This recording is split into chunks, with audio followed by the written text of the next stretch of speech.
Hariom friends Odia online channel आपको स्वागत। देखो नामर प्रथम अक्षर बहुत अधिक महत्व रही है। पुरातन मान्यता अनुसार जन्म समय चंद्र जो राशि रही था से आधार रे ही व्यक्तिर नाम निर्धारण करा जाय था। 12टी अलग अलग राशि 12टी अलग अलग अक्षर होता है।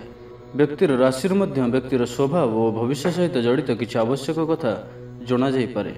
केउं राशि व्यक्तिर स्वभाव किपरि हेबो और केउं राशि व्यक्तिर कौन विशेषत्व ताहा आज मु आपनको कहबाक जाउची। आज आमे धनुराशि व्यक्ति स्वभाव और व्यक्तित्व विषय जानिबा। तो संपूर्ण विषयटी आरंभ करने पूर्व मुझे आपको कही रखे जो मैंने एपर्यंत आम यूट्यूब चैनल ओडिया ऑनलाइन को सब्सक्राइब करना और साइड था बेल आइकन को क्लिक करूँ, कारण आमर यह चैनल एपर किसी भल भल वीडियो अपलोड कराए जहाँकि आपंप खूब उपयोगी होता है। धनुराशि थिबा जातक बहुत खोला विचार संपन्न होता, जीवन अर्थ भल भाव बुझी था, अन्य विषय जानापी सर्वदा लगी रही था। निजर एही विशेष गुण कारण अन्य विषय बहुत शीघ्र ही जानी जाइथांती। एही जातक व्यक्ति बहुत परिश्रमी होइथांती और एमानंक परिश्रम मध्य फलदायक होइथाए। एमाने निजर कार्य क्षेत्र में बहुत उच्च पदरे रहिथांती और मन इच्छा सफलतार सीढ़ी चढ़ी। धनुराशि व्यक्ति को रोमांच बहुत अधिक पसंद होइथाए। एमाने सर्वदा किछि नुआ करने को चाहिथांती। एमाने साहसी और आत्मविश्वासी होइथांती। एमाने अत्यधिक स्पष्टवादी भी होइथांती। एही स्पष्टवादिता कारण अन्यर भावना को किछि कष्ट मध्य देइथांती। एही जातक कहार कथा को शुणती नहीं, एहा चिंता करती कि जहाँ से देखिछंती ताहा ही सत्य अटे।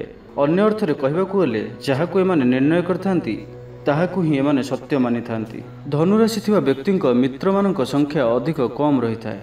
एमानंक ठारे धार्मिक विचारधारा कम रही थाए, किंतु एमानंकर जीवन सुखरे कटि थाए।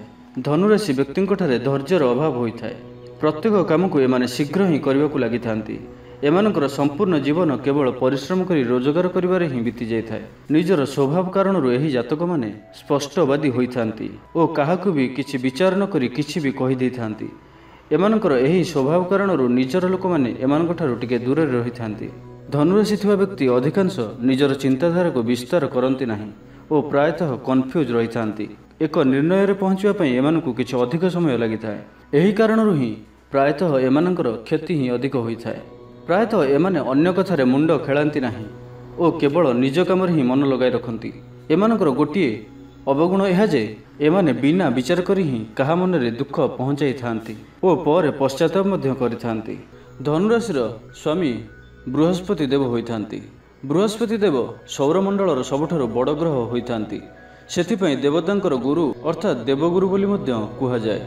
बृहस्पति देव धर्म आध्यात्म और ज्ञानर कारक होइथांती। एही कारण हेतु धनुराशि थिबा व्यक्ति भी अन्य राशि मानक मध्यरे सबुठारु अधिक धार्मिक ज्ञानी सचोट और विश्वासयोग्य होइथांती। धनुराशिर व्यक्ति सरल स्वभावर होइथांती। एही राशिर प्रतीक एक धनु अटे, जार पछरे एक घोड़ार शरीर जोड़ा होइथाए। सही प्रकार धनुराशि व्यक्ति भितर अश्वपरी तीव्रता रही थाए एवं एमानकर लक्ष्य धनुपरी स्पष्ट होइथाए। धनुराशि जन्म होइथिबा लोक निजर जीवन में बड़ बड़ लक्ष्य रखि थांती। गोटे थर एमाने निजर लक्ष्य को निर्धारण करिया परे तो परे कहार भी शुणती नाही और धनुरु छड़ा जाउथिबा तीर परी सीधा निजर लक्ष्य आड़क अग्रगति करुथांती और निजर लक्ष्य को प्राप्त करिया पई किछि भी करि पारंती। एमाने लक्ष्य ठारू पछुको हटिबा अपेक्षा प्रत्येक परिस्थितिर सम्मुखीन करने को पसंद करिथांती। धनुराशि जन्म होइथिबा जातक निजर स्वप्न को सत करिवार क्षमता रखिथांती। निजर लक्ष्य प्रति सर्वदा सचेत रहिथांती। धनुराशि जातक आध्यात्म साहित्य धर्म तथा शिक्षा क्षेत्र में भल प्रदर्शन करिथांती। एमाने ज्ञान अर्जन करिवा पई कोनोसी भी परिस्थितिर सम्मुखीन होई पारंती। एही राशिर जातक धार्मिक हेबा सहित बुद्धिमान भी होइथांती। एमाने न्यायप्रिय और विश्वासी होइथांती। एमाने दर्शन शास्त्र ज्ञाता होइथांती। अन्य को ठीक परामर्श देवा और मार्गदर्शन करबा एमानकु भल लागिथाए। एमाने सर्वदा आशावादी भी रहिथांती।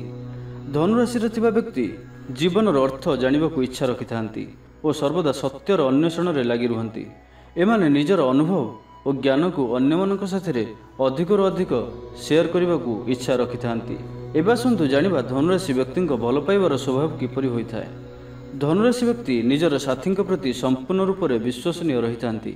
एमाने एपरि जीवन साथीर इच्छा रखिथांती जी एमानंक कथा और भावना को बुझी पारुथिबो। एपरि व्यक्ति सौम्य शांत उदार करुणा और दयारे भरी होई रहिथांती। एमाने चाहिथांती कि एमानंक जीवनसाथी बौद्धिक संवेदनशील और अर्थपूर्ण होइथांतु। समस्तंक प्रति हितकारी होई रहिबा एमानंकु भल लागिथाए। अन्य को साहाय्य करू करू केबे केबे निजर क्षति भी कर दैथांती। एबे आसंतु जानिबा धनुराशि व्यक्तिंक क्यारियर किपरि होइथाए। धनुराशि व्यक्ति प्रत्येक कार्य करिवार एक विशेष प्रकार शीघ्रता देखाइथांती। एमाने सर्वदा सक्रिय होई रहिबाकु इच्छा रखिथांती और एमानंकु खाली बसी रहिबा पसंद होई नथाए। निजर बौद्धिक और मानसिक प्रबलतार क्षमतार एमाने निजर लक्ष्य को प्राप्त करिथांती। एमाने पढ़िबा लेखिबा और अज्ञात विषय को खोजिबारे आनंद पाइथांती। एमानंकु निजर योग्यता उपर संपूर्ण विश्वास रही थाए। अनेक कठिन स्थिति हेबा सत्वे भी जीवन में उच्च स्थिति धन संपद आदि प्राप्त करिबारे सफल होइथांती। धनुराशि जातक भल शिक्षक, धर्म प्रचारक, ट्राभेल एजेंट, शिल्पीकार और कला संबंधी कार्य भी उच्च पद प्राप्त करिथांती। धनुराशि व्यक्ति शुभ रंग होइथाए हलदिया, शुभ अंक होइथाए 3, शुभ दिन होइथाए गुरुवार, शुभ रत्न होइथाए पोखराज। धनुराशि व्यक्ति यदि किछि उपाय करने को इच्छा रखुछंती तो निज राशिर स्वामी ग्रह बृहस्पति देव को प्रसन्न करने ओम ब्रीम बृहस्पतये नमः मंत्रर 108 थर जप करंतु। गुरुवार दिन पिंपुड़ी को चीनी खाइबाकु दियंतु। घरे हलदिया पुष्प थिबा गछ लगांतु और ताकु प्रतिदिन जल दियंतु। गुरुंकर आदर सम्मान करंतु। कदली गछ को जल अर्पण करंतु। हलदिया चंदनर तिलक धारण करंतु। पंचमुखी रुद्राक्ष धारण करंतु। गुरुंक कृपा दृष्टि प्राप्त करने पाई गुरुवार दिन व्रत करंतु। गुरुवार दिन बृहस्पति ग्रह संबंधी वस्तु जेपरि हलदी, चीनी, स्वर्ण, बुट डाली, हलदिया वस्त्र किंबा पुस्तक आदि दान करने भी आपण शुभ फलदायक होता है। तेरे भिडियोटी आपको किपर लगे जब भल लगी था लाइक करूँ, कमेंट करूँ, भिडियोटी को आप फ्रेंड्स सहित शेयर करूँ एवं आम यूट्यूब चैनल ओडिया ऑनलाइन को जदि आपने पर्यंत सब्सक्राइब करना सब्सक्राइब करनी। धन्यवाद।